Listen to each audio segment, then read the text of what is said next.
Buenas noches, amigos, amigas, bienvenidos a Creando Cultura Vial. Para nosotros es un gusto, es un placer volverles a tener aquí, sobre todo hablando de estos temas muy importantes que es de la movilidad y sobre todo también buscando estos aspectos en los cuales nosotros podamos aprender a movilizarnos de una manera segura, que sea el hecho de salir a pasear, que sea el hecho de salirme de viaje, irme a trabajar, irme a distraer, un acto seguro en las vías que yo pueda compartir con otros usuarios viales, sea que estos se movilicen a pie, en bicicleta, en motocicleta, en los nuevos scooters eléctricos, de una manera totalmente segura y de esa manera yo también poder asegurar la integridad de los demás al realizar acciones positivas.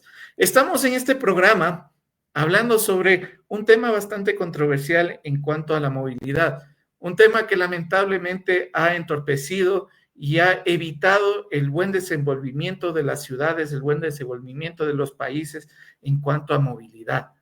Y lamentablemente es la corrupción. El tema de la corrupción ha permitido que ciertas acciones se normalicen, ciertas acciones que se están poniendo en riesgo a la vida de las personas, pero ¿qué puedo hacer yo? ¿Qué puedo hacer yo como ciudadano para evitar la corrupción? Ese es el tema muy importante. Hemos solicitado a expertos de otros países que nos expliquen qué estrategias están intentando implementar para combatir este monstruo que ha sido la corrupción en nuestros países en Latinoamérica. Y hemos tenido experiencias muy buenas.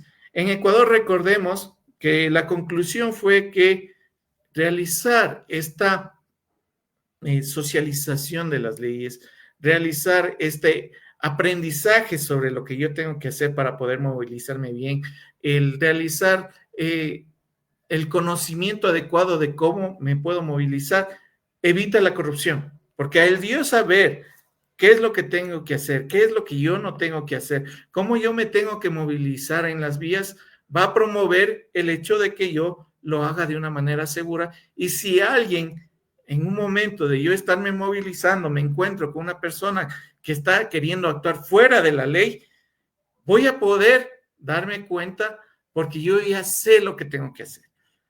En Argentina, por otro lado, también hablábamos de que es muy importante y es muy necesario que también se una a esto una policía muy de vecindario, muy de barrio, que sea amigo, que sea parte del vecindario, así como lo es la persona que vende en la esquina, la tienda que está ahí, la señora que de la panadería, etcétera, etcétera, sea el uniformado también parte de esa sociedad y de esa manera, con esa proxemia que se tiene hacia el uniformado, hacia la autoridad, también se evita desde la parte ciudadana, obviamente, estos temas de la corrupción. En Paraguay, por otro lado, teníamos este consejo que nos daban, que era también la educación sobre las leyes, las normas, el saber qué dice la norma adecuada en el momento adecuado para yo a realizar unas maniobras que estén sobre la ley y evitar de esta manera también caer o incurrir en una contravención, lo cual voy a intentar evitarlo y puede llevar a un acto de corrupción. El día de hoy vamos a oír a través de nuestro amigo Lucas Faciello las experiencias que tiene desde Uruguay y que nos ayuda a compartir a partir de su vasta experiencia. Mi estimado Lucas, buenas noches, bienvenido. Jorge, muy buenas noches. Bueno, realmente un placer estar compartiendo contigo y con los demás especialistas internacionales que han colaborado en otros programas como este.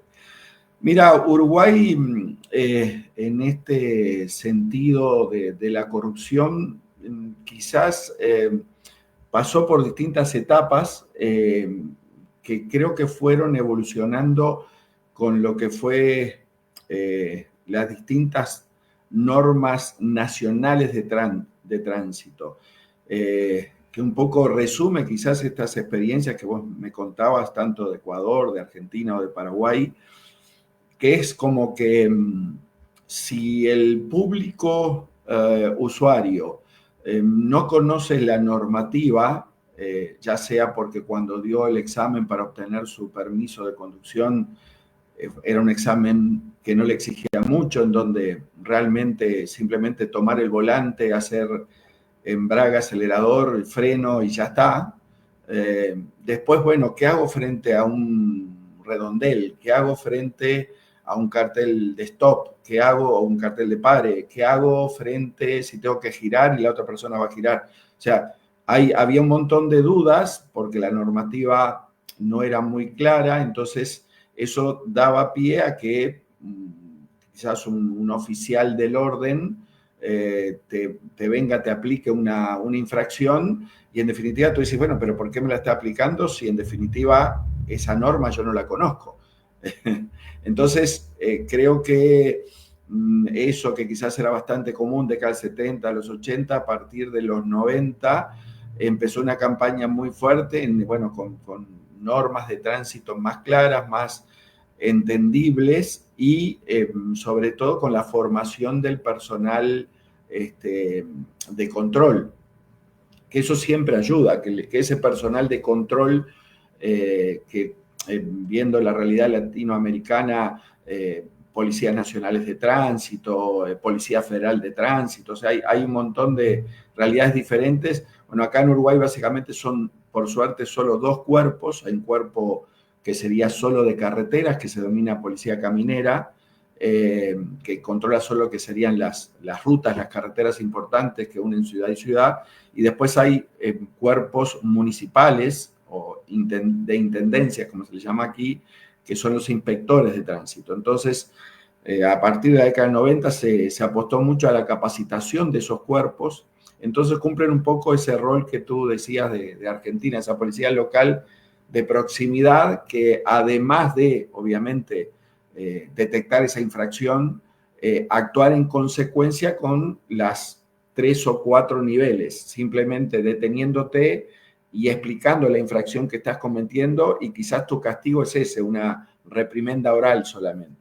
Pasar, obviamente, por la gravedad o por la reiteración a una reprimenda por escrito y recién después, bueno, al retiro del permiso de conducir o al retiro del vehículo cuando la infracción es más grave. Y en eso creo que se fue aprendiendo en conjunto entre el pueblo o la gente que obtenía licencia de conducir, el usuario de la vía pública, junto con los inspectores, que bueno, que el nivel de exigencia fue cada vez mayor. Y hoy te diría que estamos en un equilibrio, están saliendo muchas normas de tránsito, más o menos casi todos los países, creo que cada 4 o 5 años estamos actualizando la normativa, tratando de acompañar no solamente como era antes, quizás casco y cinturón, sino bueno, ahora hablando de sistemas especiales de frenado de emergencia, tratando que los vehículos, toda esta tecnología que por suerte creo que va a ser la gran solución para el tema del tránsito de las futuras décadas, tratar de acompañar, bueno, todo vehículo que venga o que sea importado en Uruguay deberá tener tales elementos de seguridad en forma obligatoria y no como cuando yo tenía tu edad, que para comprar un auto, si lo quería con airbag, tenía que pagar más dinero. Hoy es obligación acá en Uruguay que cuando compras un vehículo 0 kilómetros ya lo tenga o tenga un apoyacabezas, un reposacabezas. Ya es obligación. Porque hablábamos de también un tema de que el que tiene plata paga por seguridad, paga Claro. por tener una salvaguarda que debería ser totalmente obligatoria en todos los países. Sin embargo, mi estimado Lucas, sí hemos topado algunos temas hasta el momento. Me gustaría ir aterrizando uno por uno. Y el primero que me gustaría consultarte es, en Uruguay, la percepción ciudadana, ¿cómo se tiene hacia el tránsito en general? Hacia no solo los inspectores de tránsito, sino hacia toda la movilidad que hay en el país. ¿Es una movilidad segura? Al momento de ser una movilidad segura, obviamente yo voy a confiar en los inspectores de tránsito, en las personas que están dispuestas para el control, o veo que todavía hay esa separación entre la ciudadanía y los entes de control. En general la percepción acá es muy buena, quizás demasiado buena para mi gusto, en el sentido que a veces hasta se dan ciertas situaciones entre comillas lo digo, de falta de respeto a esa autoridad. Te recuerdo que, salvo la policía caminera, que es policía, o sea, el uniformado que es de una intendencia, una autoridad local, no tiene jerarquía de policía, no está armado, por decir algo. O sea, no es que, bueno, venga que lo detengo y lo llevo frente a un juez. No. Sencillamente su rol es indicarte que estás en infracción y colocarte. Y muchas veces se dan situaciones que, digamos, se respeta esa decisión. Lo que no sé es si esa decisión que toma el inspector se cumple. O sea, por ejemplo, es muy común que un inspector, no digo un policía, un inspector te detenga, te vea que estás sin casco, te haga el acta por estar sin casco, ok, decís tú, te colocas el casco, haces una cuadra y después te lo quitas.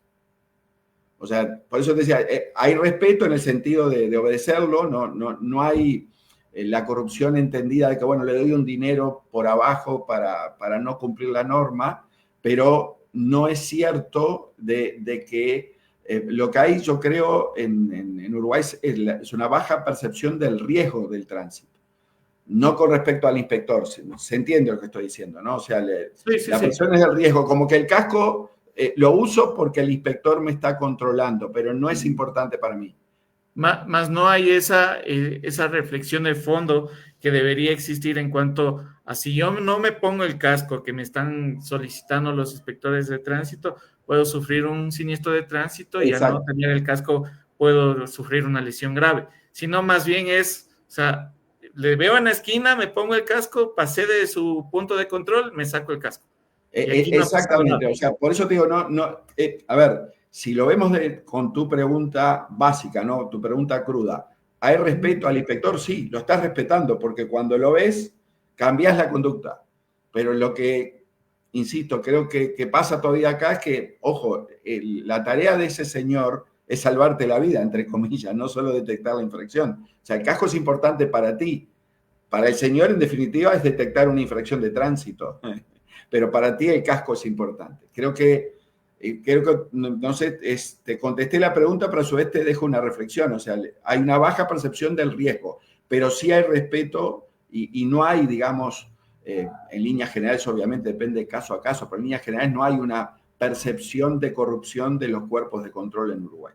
No, perfecto, o sea, está perfectamente entendido.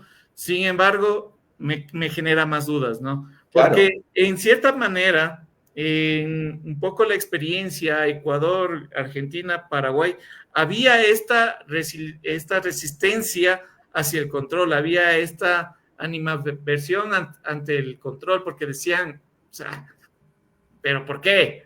Entonces, cuando había ese problema, esa falta de confianza, eso comenzaba el hecho de que, bueno, si yo no voy a pagar las consecuencias de lo que estoy haciendo, pero sí puedo pagar una dádiva para que estas consecuencias se la pasen por mí.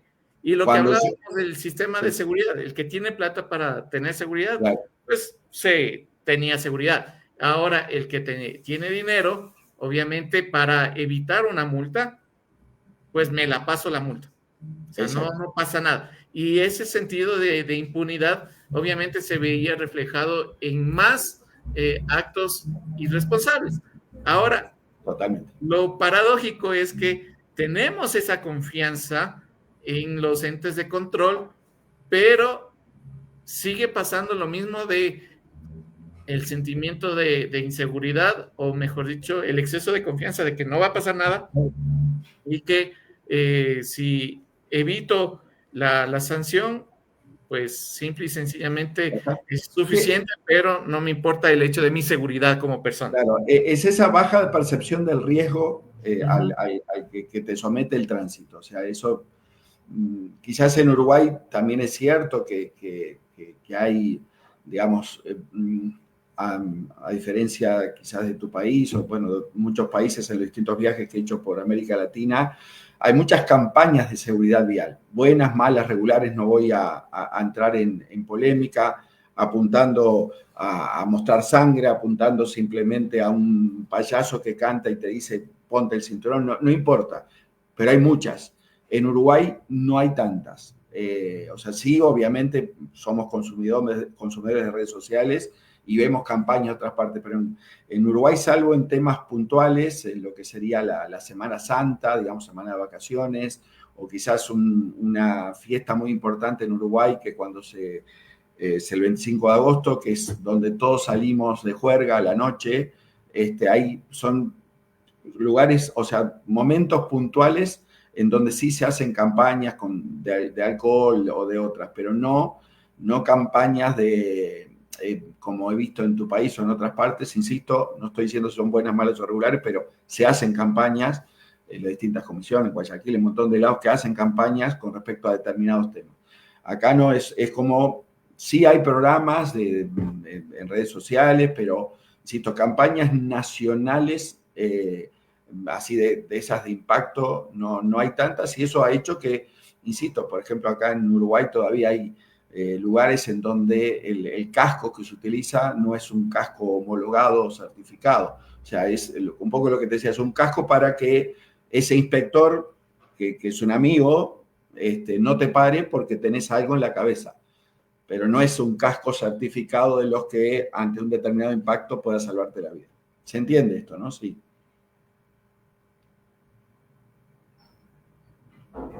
Sí. Perfectamente se entiende. Tenemos una pregunta de Cooperativa de Transportadores de Calamar. Pregunta si este plan estratégico, los pasos son los mismos para implementación en Colombia como para Uruguay. Yo pienso que, digo, puedes contarlo vos o yo, o sea, habiendo trabajado justamente, me tocó con el Banco Interamericano de Desarrollo hacer el programa estratégico de seguridad vial para el Valle del Cauca, obviamente con Cali como capital. Las líneas generales son más o menos las mismas en todo plan estratégico de seguridad vial, todo lo que tiene que ver con control, con infraestructura, con la forma de obtener los permisos para conducir. Lo que sí hay que atender, cómo son las autoridades, cómo es el organigrama gubernamental, porque a veces son autoridades locales, a veces son autoridades departamentales, estatales, provinciales, a veces son autoridades nacionales. En Latinoamérica es muy variopinto esto. Me gusta mucho el ejemplo de Brasil. Brasil es un país continente y bueno, la forma de entrega del permiso de conducir es el mismo al norte y 3.000 kilómetros abajo al sur y al este y al oeste, no importa, y consiguieron eso. Entonces no tenemos eso que nos pasa, bueno, pasa a veces hasta en Estados Unidos, que cada estado tiene su normativa específica de tránsito y bueno, no puedo conducir acá, sí puedo llevar una lata de cerveza en el auto y en el estado al lado no puedo. O sea, hay un montón de estos que son aspectos que no contribuyen a la seguridad vial porque nos llevan a debatir todo. O sea, hay estados en Estados Unidos donde el casco no es obligatorio, por ejemplo. Entonces te lleva a decir, bueno, entonces, ¿pero por qué? Digo, tiene una razón de ser, no es largo explicarlo ahora en tu programa, pero tiene que ver justamente con cómo está la normativa de tránsito, cómo está inserta dentro de la normativa general de ese estado. Por eso es que, ante la pregunta que hacía el compañero de la compañía de transportadores de Calamar, es sencillamente que lo que tenemos que ver cuál es el marco, cuál es la forma jurídica más adecuada para saber, bueno, a qué tenemos que apostar. México, recuerdo una de las visitas que más me sorprendió, la misma Ciudad de México tenía, según insisto mi criterio, y pido perdón a los mexicanos que estén escuchando, pero había una superpoblación de policías de control. O sea, vos hacías capaz que 30 kilómetros dentro de Ciudad de México, que es una ciudad enorme, de millones y millones de habitantes, y en esos veías 10 uniformados diferentes, dependiendo, o sea, cada barrio de México tenía su propio cuerpo de control de tránsito. Entonces, viste, unos eran azules, otros eran verdes, otros eran... Era difícil distinguir, bueno, o sea, No sabía si sobre quien te todo comparaba aquí en era el ejército o la policía o eran inspectores de tránsito. Claro, y esa sobrepoblación también comienzan a saturar los sentidos de los conductores Claro, y obviamente en vez de ser ya un ente de control, comienza a pasar a ser un distractor, porque al momento de totalmente. saber si es una persona que puede vigilar el tránsito o es la persona que está ayudando a parquear los carros o es es un policía, es un militar, o sea, esa sobresaturación también es contraproducente porque obviamente las personas comienzan a distraerse intentando identificar quién es la persona que está deteniendo y obviamente también de esa manera comienza a haber ese desorden. Jorge, y en esto creo que hay algo fundamental. Una de las cosas que no podemos, si bien tu programa tiene que ver con movilidad, con tránsito, con seguridad, y está muy bien, no podemos negar la realidad social que nos golpea América Latina con temas de narcotráfico, de violencia de género y demás. Y a veces esta multiplicidad de policías, vos ves, a ver, por decir, un control, y no voy a decir el país, pero hace un par de años me pasó una policía que estaba controlando seguramente un tema de narcotráfico y yo vi que estaba en el control, vi que al auto de al lado lo dejaron pasar y las 4 personas que iban dentro del auto, ninguno estaba usando cinturón. Y seguramente, claro, porque esta policía lo que estaba controlando era narcotráfico. Entonces, salvado ese tema, pero perdieron la oportunidad, ya que está, me controla, bueno, señores, les aconsejo o coloque el cinturón más allá de la infracción, se entiende lo que estoy diciendo, ¿no? No es necesario que, si están en un operativo buscando un No está narco, de más el Consejo de Seguridad Vial para ser exactamente, no complementar. cuesta nada, o a veces en estos operativos que están haciendo en el medio de la ruta, no digo cuando tienen que estar escondidos, me imagino, por algún operativo policial, pero cuando estás en el medio de la ruta, lo que tiene sentido es que ese policía no tenga un chaleco reflectivo, tiene que tenerlo por su seguridad. Se entiende, ¿no? Por más que sea un operativo oculto que está buscando otra cosa, o sea, en esto las fuerzas se tienen que complementar porque la seguridad vial nos cuesta un montón de vidas en tu país, en el mío y en otro montón de lados. Claro, y eso es importante. Y hablando de esto del control, me gustaría igual aterrizar en otra de las cosas que mencionabas al principio, que nos mencionabas que también había sido el proceso de educar a las personas que van a estar destinadas al control. Entonces, de esta manera también ellos tenían protocolos claros y obviamente ya se podía detectar más fácil también el hecho de que si uno estaba como que queriendo salirse de el protocolo indicado. No sé si nos pudieras ampliar cómo fue este proceso también Mira, de sí, profesionalización, llamémosle así, es de las eso, personas que están al cargo del control de esto. lo has definido claramente, es profesionalizar la tarea del inspector, que a veces tiene que ver con, bueno, las pautas. Eh, a ver, tengo que saludar, no tengo que saludar, tengo que ser simpático, no tengo que ser simpático, cómo le pido los documentos a la persona, cuando detengo un auto, tengo que tener una serie de balizas o elementos o lo puedo parar en cualquier lugar. O sea, hay un montón de elementos que tienen que ver con la profesionalización, como tú bien dijiste, de la tarea. Y ese protocolo, lo importante, Jorge, es que sea conocido por la población también.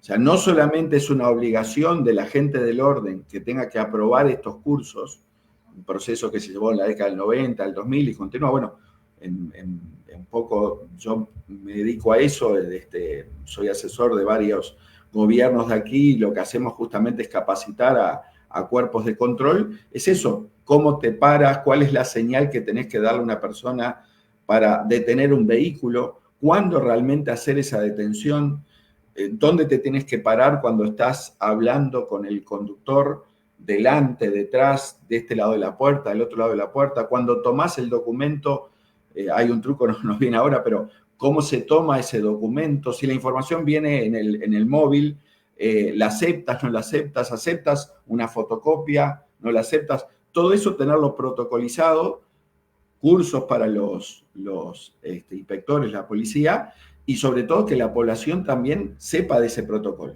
Que si a ti te paran o estás detenido en un operativo y ves que no cumplen ese protocolo, por ejemplo, que el inspector que te está haciendo el protocolo no te dice como vemos las películas americanas, no me leyó los derechos, tú tenés después todo el derecho de reclamar frente a un abogado o a la autoridad, bueno, miren, la persona no me leyó los derechos. O yo le di los documentos y él no aceptó el documento que yo le di. ¿Por qué? Pero porque yo sé que existe un protocolo en donde él me tiene que aceptar el documento. Ahora fíjate, en Uruguay, Argentina y Brasil ya hace muchos años están con todo lo que sea documentación digital. Está tratando de que en nuestro móvil, que en el celular, tengas la licencia a conducir, tu documento de identidad, etcétera, etcétera. Y obviamente las fuerzas de control poco a poco tienen que profesionalizarse y tener lectores QR o lectores que fuera para leer esa documentación digital. Si no lo tenés, podés labrar un acta, pero la persona tiene derecho. Después no, yo tenía documentación en mi celular, pero el policía no tenía el lector. Pero no te puede poner una infracción por eso, porque en definitiva es un tema de la policía o que no tenía señal en ese lugar. En Uruguay todavía no tenemos esa digitalización y bueno, tuvimos que armar un protocolo para aceptar esa documentación. En todo caso, obviamente, sacarle fotos con nuestro celular y demás, porque no tenemos lectores de esa documentación de los argentinos y brasileños que vienen de vacaciones aquí en Uruguay. Justamente por eso, porque es ahí hacia donde vamos. Es negar el celular y toda la información que vamos a tener en el celular sería casi de tontos, ¿no? O sea, hacia ahí tenemos que ir. Tener como antes, como era mi época, que tenías el documento del vehículo, el documento personal, tu documento electoral, tu documento, tenías que tener un portadocumentos como con 8 divisiones y hoy por hoy todo lo puedes tener en tu móvil. Hacia ahí vamos a ir. No sé cómo está Ecuador en este tema. En ese tema te comento que estamos avanzando de cierta manera. Hemos dado un frenazo por temas que lamentablemente nos cogió un poco este tema de la delincuencia, pero esperemos que se logre superar esta etapa y se vuelva a retomar, porque hay una página oficial que hace un poco más fácil. Entonces, en esta página oficial, esas personas abren los documentos y ahí está su cédula de identidad, su licencia de conducir, su papeleta de votación, y cada usuario determina si quiere todos los documentos, quiere solo un documento, etcétera. Y obviamente solo le presenta. Lo que verifica el uniformado es que sea de esta página, que haya sido de esta página, y obviamente que los datos coincidan, que la licencia no esté caducada, y nada más, pare de contar.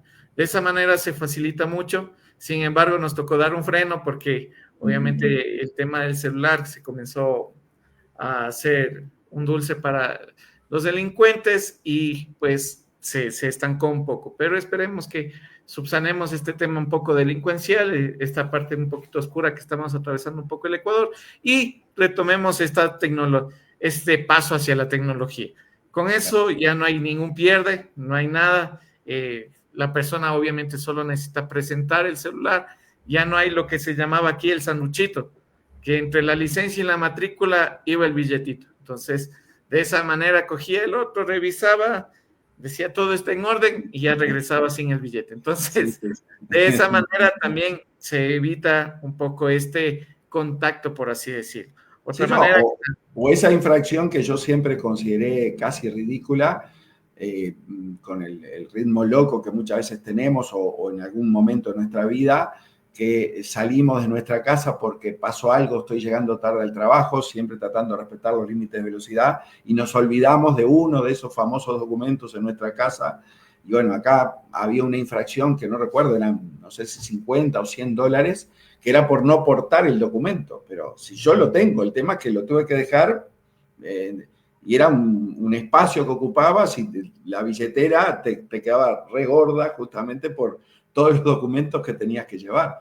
Entonces, yo recuerdo cuando me tocó a mí ser autoridad en algunos lugares aquí en Uruguay, yo esa infracción no la cobraba, sino que simplemente el castigo a la persona era venir a la oficina de tránsito y traer el documento, o mandarme un fax con ese documento, y ya con eso verificábamos si el documento fuera, digamos, válido, y esa infracción no se cobraba, no le generaba a la persona ninguna molestia, más eso de volver a su casa y al otro día presentar el documento, ¿se entiende, no? O sea, para evitar, porque son olvidos que tú o yo, cualquiera de nosotros, alguna vez en tu vida te pasó, y a mí también.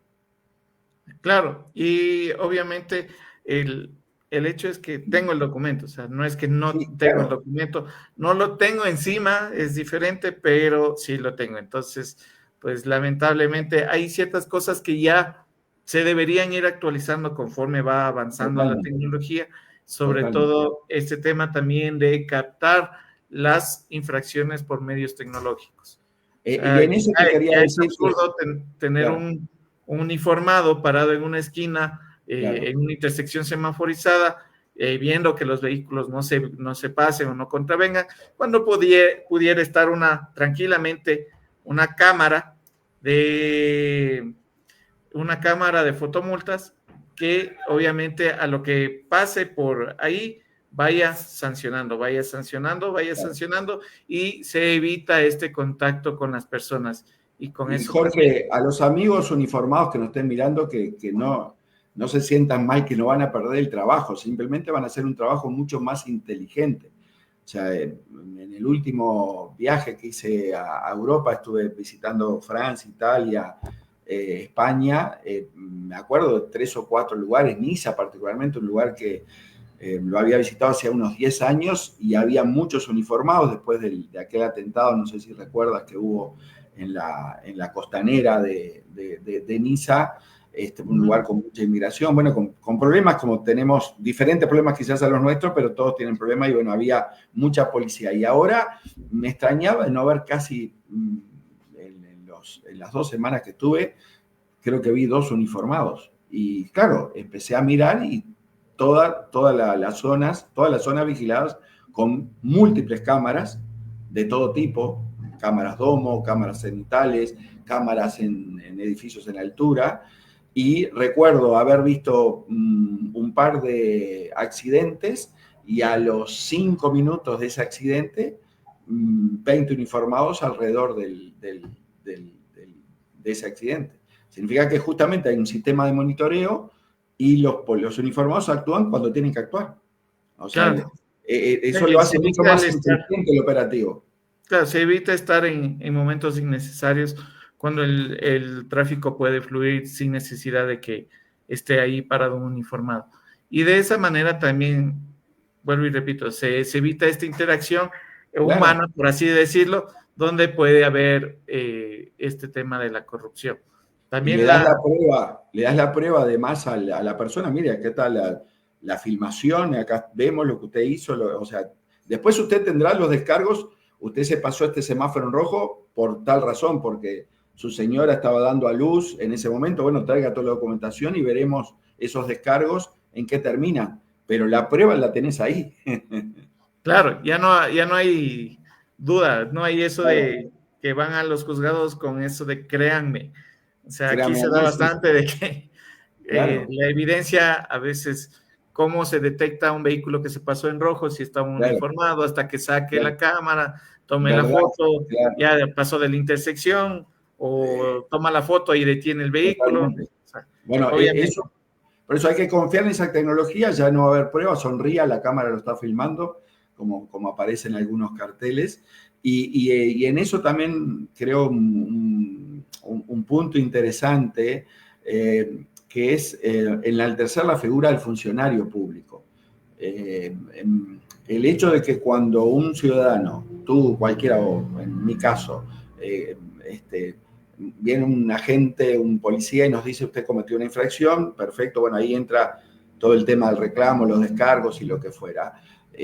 Creo que no hay ninguna necesidad de someter a un careo. Cuando yo tengo un funcionario público, tengo la fe pública, yo no debo mentir. Es el otro, el ciudadano normal, que tiene que tener pruebas suficientes para decir, no, mire, Luca Fachelo está mintiendo. O sea, si no, el Estado me tiene que creer a mí porque para algo soy funcionario público. Por eso creo que es muy importante lo que se está haciendo en muchos países de enaltecer la figura del funcionario público y con cursos, con capacitación, tener certeza de que ese funcionario está realmente trabajando como corresponde. Y si no trabaja, no debe ser funcionario público. inmediatamente sacarlo del organismo que corresponda. Y tenemos una duda de mi estimado Monsander, que nos dice, los agentes tienen menos facultades que policía de tránsito para ejercer el control, eso debe cambiar. Totalmente. No sé si me puedas explicar, porque por ejemplo, te comento rapidito, aquí existe la Policía Nacional del Ecuador, que tiene facultades en tránsito, que antes tenía todas las facultades de tránsito antes del 2012, se modificó la Constitución, se dieron estas competencias de tránsito a los GATS, a los municipios, para que hagan el control dentro de la ciudad, y obviamente de esa manera se alivianaba el trabajo de Policía Nacional para que se puedan concentrar en lo que es seguridad ciudadana. Entonces, las competencias se las transmitieron de manera integral. Entonces, de esa manera, obviamente, si hay un siniestro de tránsito, si hay un delito de tránsito donde ya existan fallecidos o heridos, si ya existe alguna circunstancia de tránsito, ya no necesitan, obviamente, de otra institución externa. La institución que tiene las competencias de tránsito toma procedimiento desde la A hasta la Z en cuestión de tránsito. Lo único que tienen que tener, por así decirlo, cuidado, sería en las circunscripciones donde tienen competencias. Si yo tengo competencias en Quito, no me puedo irme a Guayaquil a tomar competencias. Nada más. De ahí, obviamente, todas las facultades de tránsito tienen estas agencias municipales o estas agencias metropolitanas. Entonces, al momento en el que me dicen los agentes tienen menos facultades que policía de tránsito, no existe una duplicidad. Entonces yo hago todo el trabajo, pero si pasa algo, tengo que llamar al que sí sabe. No, bueno, no sé si me puedes explicar. No, mira, ahí depende de la realidad de cada uno. O sea, te puedo hablar de Uruguay, no conozco tanto el caso de Ecuador.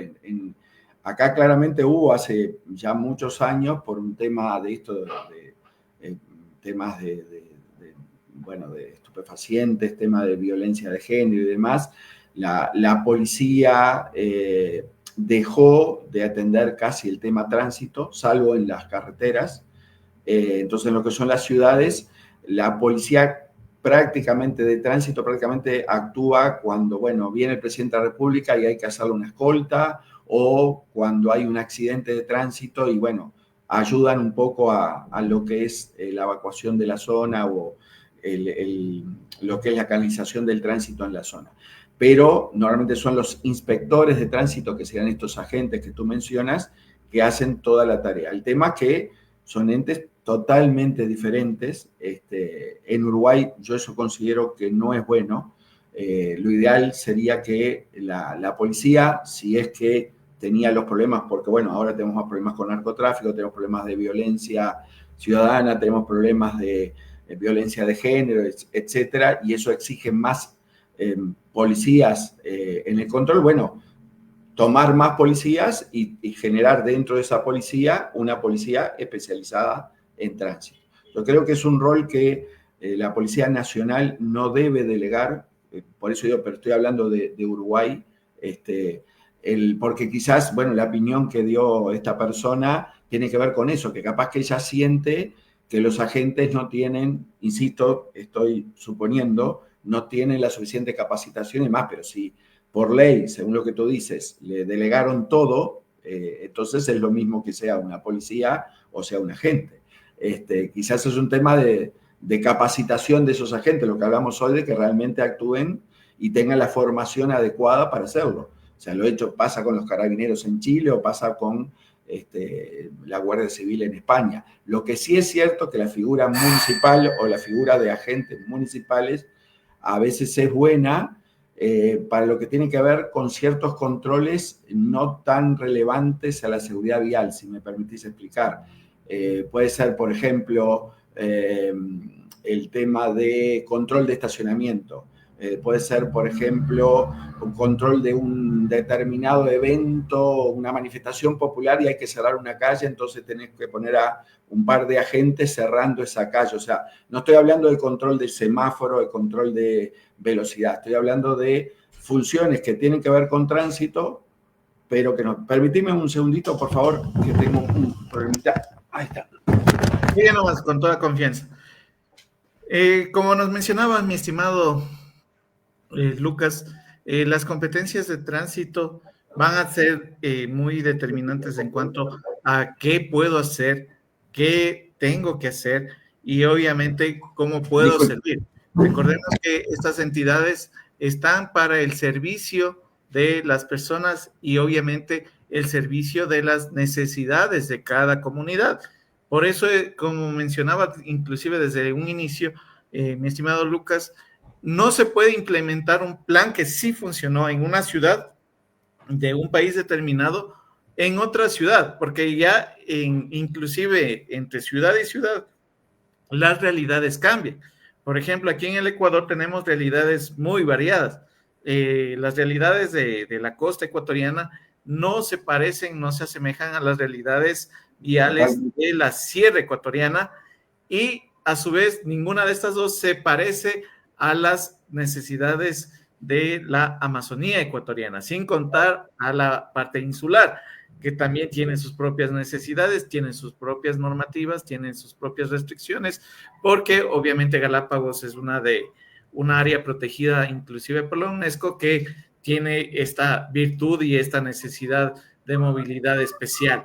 Entonces, cada realidad se tiene que adaptar dependiendo de la necesidad de su comunidad. Claro. Mi estimado Lucas. Sí, tiene que ver con eso justamente que, por eso decía, no, por favor, que no me subtitulen como contrario a esta decisión que tomó Ecuador, pero sí que es una decisión que en general en los países que he visitado y visitado muchos, cuando pasás ese poder de policía de tránsito a agentes locales o demás, normalmente no es buena la experiencia porque el asunto tránsito necesita una formación policial. Salvo, insisto, estas infracciones que yo te comentaba, infracciones, si quieres, de menor jerarquía, como control de estacionamiento tarifado, control de cierres en un determinado lugar que querés, bueno, la zona del barrio histórico de Quito la querés cerrar por determinadas horas, y entonces, claro, ahí es un inspector sencillamente colocado en lo que sería la puerta de entrada de las distintas calles y se hace un cierre con señalización y está en eso. No es el control de velocidad o de maniobras de riesgo. Por eso, mi opinión y con la experiencia que he visto, en aquellos lugares que funciona, es policía quien controla con todo lo que significa la formación policial y con esa proximidad que tiene normalmente la policía con los ministerios de justicia, bueno, depende del orden jurídico de cada uno de los países, y que la persona, el policía sabemos que es, dependiendo de la constitución y los marcos normativos de cada país, puede llevarte detenido. Situación que un inspector de tránsito, un agente de tránsito, normalmente tiene que llamar a un policía para que te detenga, pero no es una función que él pueda ejercer. Sí puede detener, por ejemplo, quitarte la licencia de conducir o retener el vehículo, si el vehículo no está en condiciones, pero eso lleva todo un operativo. O sea, yo creo que en estos temas tenemos que sí dejar muy claro, no que existan o que no existan los agentes, pero sí tener claro qué es lo que vamos a controlar y saber que hay temas que hoy por hoy el control debe ser policial, no delegado a agentes o que no tengan los recursos suficientes o no tengan la capacitación suficiente para hacer los controles. Pero insisto, estoy hablando de mi país, no tanto de la realidad, simplemente contestando lo que esta persona estaba preguntando. Perfecto, y muchísimas gracias por darnos tus criterios, mi estimado Lucas. Nos dejas muchísimo, muy claro todos los aspectos. Ahora, hablando de esto, también me gustaría preguntarte, ¿cómo fue esto o si ya venía tal vez culturalmente, porque habíamos hablado bastante en el tema Ecuador, en el tema Argentina, en el tema Paraguay, con este tema de la corrupción, que era algo ya hasta cultural, o sea, sí. Ya era visto como que, a ver, necesito $1 para el peaje, necesito $1 para comprarme, yo qué sé, fruta en el camino que venden aquí, y necesito $1 para, obviamente, la coima. Entonces, se segmentaba y se culturizaba y se hacía parte de la cultura el hecho de la corrupción, lo cual era algo bastante riesgoso. ¿Cómo Uruguay pudo evitar esta culturalización de la corrupción? ¿Cómo evitar esto de que es como que parte del camino el ir pagando peajes y también ir coimando a la gente? Te lo hablo como experiencia personal, tanto como usuario, quizás en mis años mozo de final del siglo pasado, nunca sentí eso, o sea, y mirá que hacían muchos kilómetros en carreteras uruguayas. Sí era común, quizás cuando yo era joven, de escuchar cuentos o anécdotas de personas que decían, bueno, no, sí, mirá, si pasás por tal zona y puede haber un policía así o asá que no va a pasar nada, le das dinero para el mate, pero a veces ni siquiera por haber cometido una infracción, simplemente parás y le das por darle nomás, no porque él te iba a parar. Parás y le das como diciendo, bueno, ¿viste? Como le das una propina a un mozo en un restaurante, ¿viste? Una cosa por el estilo. Pero te digo, por experiencia personal, mirá que he recorrido Uruguay muchísimo, nada. Después, obviamente, teniendo los cargos que he ocupado en Uruguay durante todo el tiempo, sí, obviamente atendés denuncias de corrupción, ¿viste? Que plantean personas que la sufrieron y creo que el gobierno uruguayo en general, ya sea a nivel nacional o a nivel de cada uno de los departamentos, en eso ha sido muy claro. Personas que han tenido alguna denuncia de corrupción en el tránsito, estoy hablando, la decisión que se toma casi es inmediata de la persona separarla de cargo, sea inocente o no, ¿se entiende? Lo separás del cargo, o sea, porque lo que no tiene sentido, obviamente vivimos en Estado de Derecho, tenés el derecho de defensa, decir que yo no participé en ese acto de corrupción o lo que fuera, pero se trata de que, bueno, si después el resultado es que no participó en el acto de corrupción, vuelve a ponerle a las oficinas de tránsito, pero no tiene digamos, una cara pública, no realiza la misma tarea, normalmente se pone en otras tareas, dependiendo del caso, ¿no? Pero por eso digo, no, en general eso siempre se ha actuado, o por lo menos en los gobiernos que yo he estado o en otros que he visto, no hay así denuncias de, bueno, mira, es como se naturalizó el hecho de que en tal lugar o que tal persona te va a cobrar por tal o cual tema. Hablando de temas de tránsito, ¿no? En esto mezclan muchas cosas porque a veces estos agentes o inspectores, como se les llama, municipales, no solamente hacen controles de tránsito, hacen controles edilicios. Haces tu casa y no declarás una construcción que hiciste en el fondo de tu casa. Eso también lo controlan los inspectores. Vas a vender no sé, un café en un carrito en una esquina. Eso también lo controlan los inspectores. Entonces, a veces en ese tipo de cosas, pero que no son inspectores de tránsito, a veces sí tenés algunas denuncias, pero insisto, en general, acá, ante actos de corrupción, en general estoy hablando, hay casos puntuales, siempre hay denuncias, esas denuncias se investigan y normalmente se trata de esa persona que no tenga, digamos, una función pública hasta que se investigue. Hasta que se aclarezca todo lo que se tiene que aclarecer del tema. Se tiene todo lo que aclarar. Entonces, en general, como es eso, como te decía, no lo veo o no lo he visto nunca como un problema grave o que esté, digamos, que aparezca en el tanteador en Uruguay. Recuerdo, insisto, de chico anécdotas, pero que yo recorriendo rutas para arriba, parándome la caminera por distintas razones, control de rutina, lo que fuera, no porque haya cometido una infracción, jamás ningún tipo ni de amague, como decimos acá, ni intento, ni saludo especial, ni ponerme la manito así, o no. O sea, no ha habido ningún tipo de situación en esto. Sí, insisto, anécdotas o escuchas de personas que, como yo siempre decía a veces en algún cargo público, cuando hay algún acto de corrupción, normalmente hay dos partes, y por eso tenemos que distinguir dos tipos quizás de coima o de corrupción. Aquella coima obligada por el propio conductor, un turista que viene acá y no quiere que le quites el documento porque se tiene que ir al otro día y volver a su país y el viaje, entonces no quiere quedarse a hacer el trámite, entonces él mismo empieza a generar el acto. Mire, ¿cuánto sale la infracción? $100. Bueno, mire, le doy 50 y me puedo ir. Claro, Entonces, ya vienen de otra realidad. y de eso no me entero, porque de eso el director no se entera. El señor, infractor, turista, no me va a llamar para decir eso y el receptor de ese dinero no me va a decir, mire, lo acepté. Por decir algo, pero, a ver, me lo imagino como una película, pero no por un hecho que haya pasado o vivido.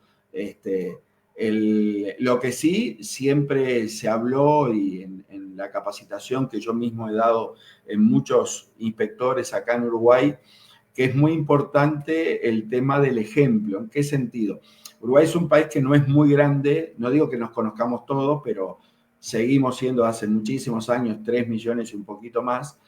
No crecemos casi entre los censos, no es como Ecuador, otros países que hay una tasa de crecimiento importante, acá no. Entonces, no, cuando un inspector, no digo comete un acto de corrupción, pero por ejemplo, tú te enteras que la señora de un inspector la vieron el otro día haciendo un mandado sin usar casco. Se entera todo el pueblo. Entonces ya empiezan a decir, mirá, las señoras de los inspectores ya generalizan. Claro. No, entonces, y eso le hace mal al cuerpo. Entonces siempre les digo, cuando hacemos los cursos, que en eso es muy importante la conducta personal y de tu entorno. Como capaz que en otros países, no digo que no sea, es importante siempre, pero en otros países que tenés mucho más números, mucho más diversidad, capaz que un inspector en Quito lo ves hoy y capaz que pasan 10 o 15 años y nunca más ves esa cara. Acá en Uruguay es muy probable que lo veas hoy y capaz que el mes que viene lo ves de nuevo. O sea, son países, o sea, recuerda que tenemos solo Montevideo con 1,5 millones de habitantes y después el resto son ciudades de 100.000, 150.000, 2 o 3, o sea, o ciudades de 40.000 habitantes. No es tan grande Uruguay. O sea, por eso no es que seamos mejor ni peor, es que al ser tan pequeños, los actos de corrupción son más controlables. Porque es como decir, fuiste tú. ¿Por qué lo hiciste? Es mi vecino el que hizo eso. Es mi vecino, no. Entonces, ¿sabes qué? No sos más inspector. O sea, por eso creo que tiene que ver más con eso y no con una idiosincrasia, sino que en reducido número es mucho más difícil, es mucho más fácil pero quedar expuesto. Cometés ese acto y quedas expuesto. Claro. Muy expuesto. Mi estimado Lucas, ya para ir terminando el programa, me gustaría bastante que nos ayudes con algo muy importante, sobre todo en el hecho de que habemos países que estamos sufriendo este problema, esta enfermedad que se vuelve la corrupción en el tránsito. Y este programa sobre todo va dirigido a la ciudadanía en general. ¿Qué es lo que la ciudadanía en general puede hacer para evitar ser víctima de la corrupción, para evitar ser parte de la corrupción y lo más importante, cómo movilizarse de una manera segura por las vías sin que su vida corra un potencial riesgo? Entonces, sí me gustaría que nos des un consejo de cómo podríamos hacer como ciudadanos para evitar vernos involucrados en este tema de la corrupción. Yo creo que el conocimiento de las normas, un poco lo que tú hablaste al principio, saber a qué tengo derecho en el tránsito, o sea, el saber preferencias de paso, el saber en este lugar puedo estacionar, no puedo estacionar, no, el cartel me dice no estacionar de 16 a 20 horas y son las 18, no estaciones. O sea, el obedecer lo que sea señalización, conocer y después, en caso de extremo, que te llega a pasar de que llegue una persona, un agente del orden, o como se le llame, policía o como fuera, y tú ves que te está tratando de imponer algo que no corresponde, no aceptar directamente, sí aceptar lo que es legal, o sea, él tiene todo el derecho de elaborar el acta o hacer el acta, y después tú tienes vivís vos también en un Estado de Derecho que después se hará el reclamo pertinente ante la autoridad que corresponda. Sí, siempre corremos el riesgo en la medida de que algo de lo que hagamos esté en falta, no tengo todos los documentos, el parabrisas tiene una fisura, no tengo un espejo retrovisor o me rompieron el espejo retrovisor, está claro que estamos expuestos a que un agente nos levante un acta o haga el acta o como se le llame en Ecuador, y bueno, tenemos que aceptar eso, es parte de... después tenemos los derechos de presentarnos ante la autoridad y hacer los descargos pertinentes, pero no entrar en el juego de la corrupción. Yo creo que el hecho de aceptar o de formar parte de eso es lo que hace que este monstruo llamado corrupción siempre siga latente. Y yo creo que a veces, como decía un prócer de nosotros, vender el rico patrimonio de los orientales al bajo precio de la necesidad, es por pagar $2 o $3 o $10 y salvarnos de un castigo de 20, entramos en una rosca, como decimos acá, que creo que no vale la pena, porque nos hace parte de ese problema, no estamos solucionando. Mejor es que nos portemos bien en el tránsito y actuemos como corresponde. Es muy importante también reconocer nuestros errores. Saber que no vamos a ser perfectos al momento de movilizarnos, ¿no? Y que eventualmente podríamos cometer una acción que sea enmarcada en el hecho de la normativa legal vigente y que obviamente nos conlleve a un llamado de atención, puede ser un llamado de atención verbal, un llamado de atención escrita, sin embargo no es la muerte, no es algo que es lo peor que me puede pasar. Sin y embargo, entre paréntesis, quizás nos esté salvando la vida. Quizás ese llamado de atención, de que mirá, te pasaste un semáforo en rojo, tú tienes que pensar, qué bueno que este agente, ok, qué feo que voy a tener que pagar esta infracción, pero qué bueno que este agente, porque si yo hubiera pasado y el otro con verde me hubiera chocado, capaz que me moría. O sea, recordá que es un llamado, que si eres creyente, que te está mandando el Señor diciendo, mirá, te salvé la vida y por esta te cobro una infracción. La que viene, venís conmigo. Exactamente. Una vez, ahí dando una capacitación a agentes de tránsito, les mencionaba sobre todo el hecho de que si es verdad, el agente de tránsito al cumplir bien sus funciones, no va a pasar nada. O sea, es más, el hecho de que no pase nada es un indicativo de que hizo bien su trabajo. Totalmente. Si no hubo siniestros de tránsito, si no hubo un suceso catastrófico en las vías, es que este agente de tránsito hizo bien su trabajo. Y a veces nosotros esperamos, como seres humanos, reconocimientos, loas o agradecimientos, cuando el agradecimiento más grande es comenzar un turno tranquilo y terminar un turno tranquilo, porque eso significa que a lo largo del día cumplí con mi trabajo de tal manera que los conductores que pasaron por el lugar vieron la presencia del uniformado, corrigieron o acataron sus funciones y sus deberes como conductores, y de esa manera no hubo ninguna novedad, ningún siniestro de tránsito en el lugar. Entonces, como ecuatoriano y que estás clasificado para el Mundial, como yo también, como uruguayo, es como le decimos el juez de fútbol. El mejor juez de fútbol en un partido es el que pasa desapercibido. Exactamente, y eso es muy importante para que nosotros podamos censar, podamos medir el hecho de satisfacción. Si yo salgo como ciudadano y no me choco en ningún lado, no tengo ninguna necesidad de hacer un frenazo abrupto, no tengo ninguna necesidad de utilizar indebidamente el claxon y ninguna acción que interrumpa con la tranquilidad del otro, significa que yo ese día manejé bien. Totalmente. Muy indiferente del hecho de cómo se movilicen las demás personas, tengo que fijarme en la manera en la que yo me estoy movilizando y obviamente Al hacerlo bien, al conocer mis derechos, al conocer mis obligaciones, yo voy a saber que cualquier momento que me pueda detener un agente de tránsito, un policía nacional, cualquier ente encargado del control y la seguridad vial, yo voy a poder dar mis documentos con tranquilidad y los mismos que serán devueltos porque yo cumplí con la norma. Entonces, Total. de esa manera también eliminamos la corrupción de nuestro sistema, del sistema en el que yo me estoy movilizando. Amigos, amigas, mi estimado Lucas, agradecerles muchísimo la participación en este programa. Nos hemos nutrido muchísimo de todos tus conocimientos, mi estimado Lucas. Muchísimas gracias a las preguntas que nos hicieron, siempre nutren esta conversación y con nosotros, amigos, será hasta un próximo programa. Mi estimado Lucas, muchísimas gracias y buenas noches. Gracias, buenas noches para ustedes.